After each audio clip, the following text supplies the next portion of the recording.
We continue to explore global trends in the perfume world. Today we decided to talk to German perfumers, to find out how their field of activity responds to world events and social transformations in society, how they use their knowledge, skill and creativity to transform the current desires of their customers into actual fragrance products, and why the demand for pure fragrances from nature remains the #1 global trend, especially in the field of home fragrance products.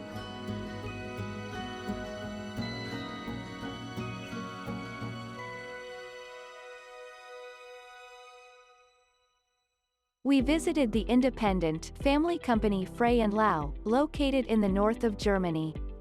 As an internationally oriented, globally operating company, it has the industry knowledge and extensive experience in the development and production of fragrances, flavors, and essential oils for a variety of applications. Its experts create products to customers from the cosmetics, home care, beverage, food, fabric care, and pharmaceutical industries in more than 90 countries. And in order to present relevant concepts and products, they closely monitor international markets and trends, and they always respond flexibly to the preferences and wishes of consumers. We have been successfully manufacturing essential oils, aromas, compositions, and perfume oils for over 80 years. The company was founded in 1836, and since then FREY&LAU has continued to develop and expand. We have a state-of-the-art facility for essential oil processing, fractionation, and ratification. And beyond that, all of our technical equipment is actually state-of-the-art. We have modern analytics with GC and measuring devices. All goods inputs and all goods outputs are analytically checked, but also sensory checked. Ensures that we always deliver the best results to our customers.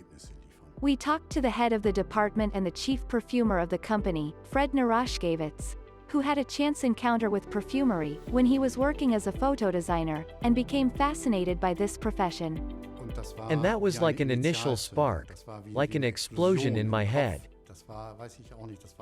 That was, I don't know, that was suddenly everything.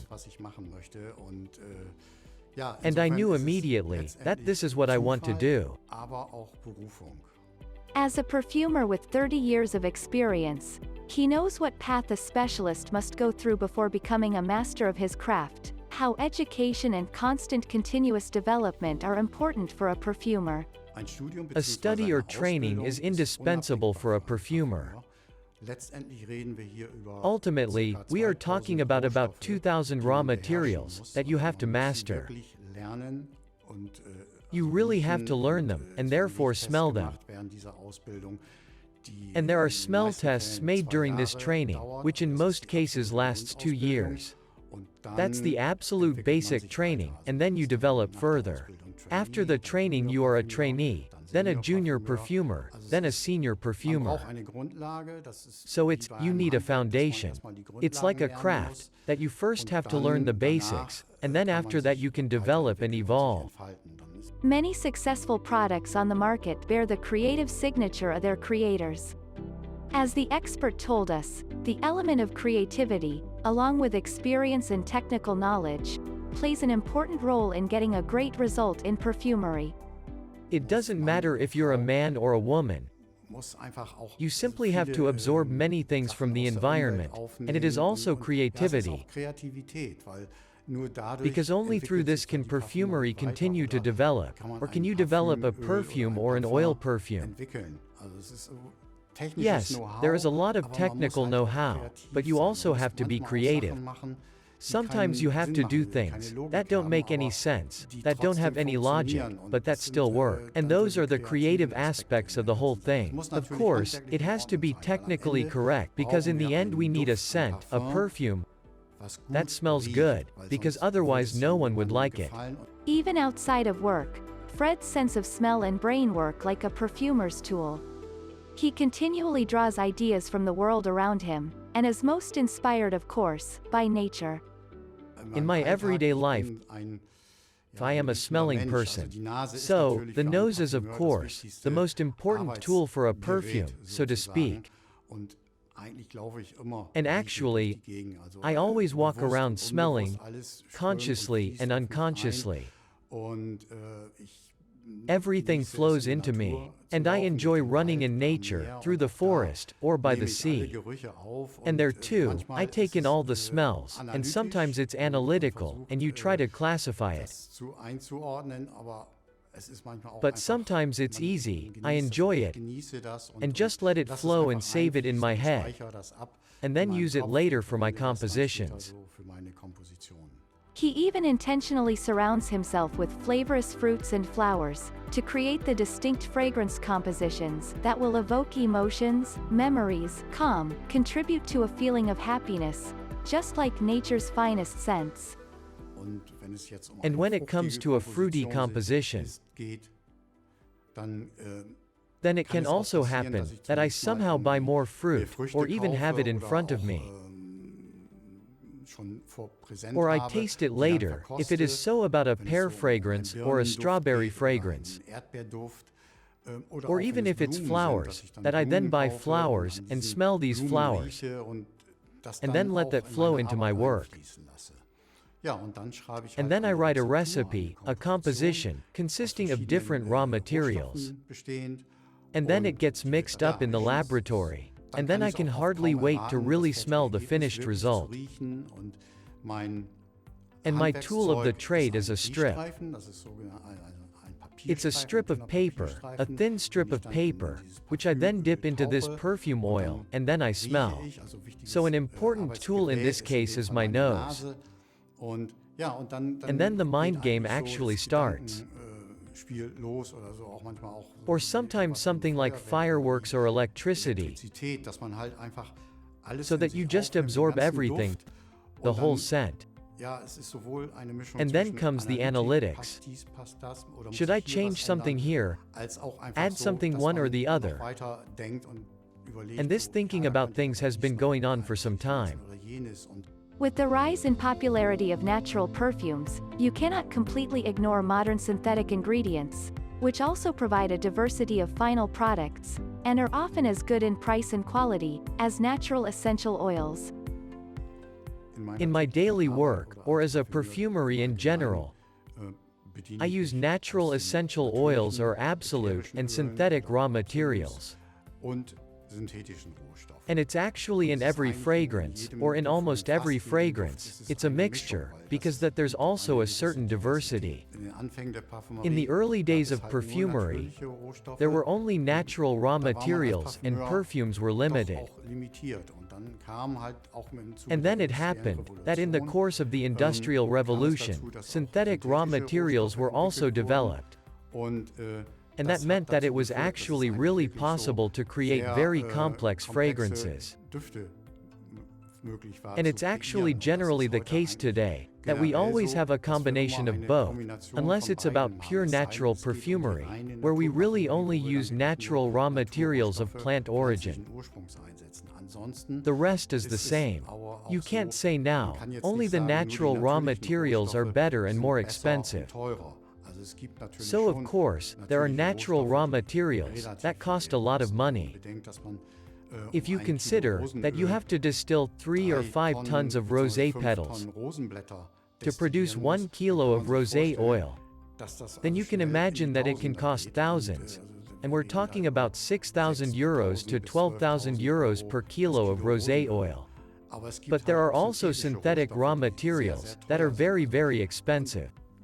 Both have the right to exist, or their purpose, or their necessity, even in perfumery. With a palette of thousands of aromatic ingredients at hand, a professional perfumer does not need to create a multi-component product to get the best composition. The number of raw materials is not decisive for a good composition. In fine fragrance there are very successful sensitive sets that only contain 30 raw materials. But there are also some that contain 70 to 100 raw materials. But that's just a question of what fragrance do I want to create as a perfumer.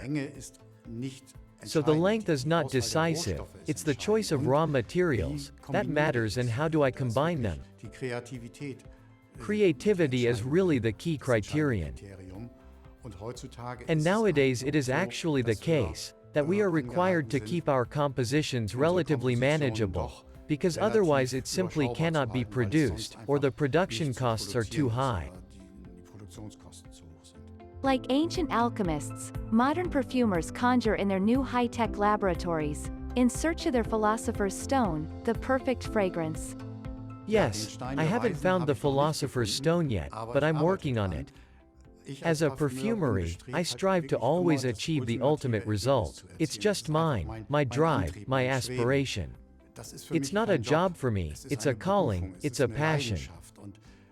And that's where I really strive, to always get the best out of myself, and to create the best possible fragrance.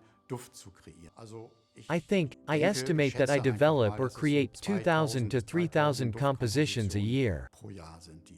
Unlike us, people of megacities living in high-rise buildings and working in crowded offices, previous generations lived in greater harmony with the environment. Often today we simply have no place to feel dozens of various coniferous smells, or enjoy the multifaceted floral fragrances.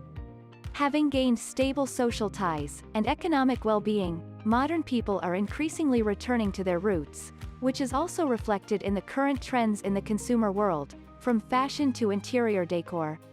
The prevalence of plant ornaments and vegetable color palettes in decor, floral prints on clothes, the triumph of green fragrances in perfumery, the popularity of home gardening, show one of the big trends of recent years. People want to get closer to nature. The nature theme is actually omnipresent. So both for exclusively nature fragrances, but also for the usual perfumery. I have been working with natural raw materials for decades. But bringing nature closer in this way, or creating natural fragrances, or just reflecting nature, that's a really big trend, and I'm working on it quite a lot. As a global supplier, the company monitors consumer behavior around the world, and specifically analyzes trends and regional aroma preferences. Perfumers systematically use this analysis to create exceptional flavors and aromas. Of course, all things that happen in the world also play a role in my work. Whether it's urbanization, the wave of refugees, or something similar.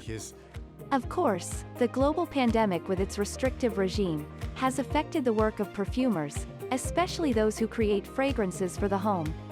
During the lockdowns and the time of home offices, people got tired of the closed space and the inability to go outside the house, to nature, to the park, to the forest, which was also reflected in the mass request of customers to put a piece of nature into their home, at least in the form of fragrance. Of course, life really took place more in our own rooms. You stayed inside the room or inside the house, much more than you went outside. So of course, you wanted to make it as nice and cozy as possible. And so we have then seen that a lot of the candles or room fragrances, such as reed diffusers, that refresh the room air with the sticks, were bought. This has become a very big trend, because people simply wanted to bring nature back into their living room, or simply wanted to smell a sense of well-being. We asked the expert, what specific fragrances were at the peak of popularity at that time? The smells of well-being include vanilla, caramel, and the flavor of cake. Natural ones include green, floral fragrances, for example the aroma of a rose, the aroma of a flowering meadow. People just wanted all of that. People want to surround themselves with it, so that they can simply get rid of worries and relax. And we also worked a lot in this area, and created many perfume oils. It is interesting that at the same time, next to such a current trend for light, calm, and comfortable fragrances for the home, there is quite the opposite request, though for a completely different age group. After all, a fragrance should always be pleasant on its own. But for example, you can look at this topic differently, and see a different trend among teenagers and young adults. For this age category, we observe completely different trends. They move very fast, everything is very loud, and also the beat, and the colors, and very impulsive. Because the youth are very impulsive now. Young people want to have fun again, and finally get out of the lock. This is of course also reflected in the expectations of the fragrance. So, my goal is always to create the ultimate fragrance. And ultimately it's about a pleasant feeling that I want to convey to people, and also that our customers have the feeling that they are being optimally cared for, and that this is the optimal scent. Fragrance always has a certain magic, and sometimes I'm like a magician too. But even such a global and sustainable trend as the demand for naturalness is constantly transforming and adapting to our modern, rapidly developing and constantly changing world. And then of course, we have the modern urban notes that, but they have to be green, so they represent the plant world. But in a modern context, we have vertical gardening, for example, or other types of farming, and that's just another topic. So how can I implement that as a fragrance? So it's not just a natural fragrance. Yes, it must have natural elements, but it must also contain this new approach to nature. And that's always the challenge for me as a perfume, but that also makes it really interesting. Companies, whose products consist mainly of the raw materials of natural origin, owe much of their economic success to nature. Therefore, such a business should be environmentally responsible, and pay great attention to environmental aspects in optimizing its production processes. We are a family company, and the managing directors have families, children. That's what the name says. And, of course, we strive to ensure that the environment is preserved, including for our children. And in this regard, we do everything to be efficient. In this respect, we do everything to have an efficient energy management system. For example, we have very gentle cleaning agents in production. In essence, we clean the containers in which we mix perfumes, oils, or fragrances with steam only. In addition, we are now in a building that has motion sensors, for example to regulate electricity or light. Our wastewater, for example, is first run through an oil separator system to prevent contamination. And our exhaust air is filtered. The logistics department always strives to keep truck traffic as low as possible. That means we always make sure that we pack the raw materials that we ship as compactly and bundled as possible, so that as few trucks as possible have to be put on the road with them. We also trust in the power of nature, as the slogan of our company says. And of course we find in the fragrances of its priceless gifts, essential oils, an inexhaustible source of inspiration, confidence, and peace of mind.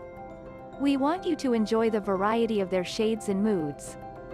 Whether it's the irresistible energy of sparkling orange, the sweetness of exotic flowers, the harmony of blooming lavender, the warmth of sensual vanilla, or the freshness of a green meadow.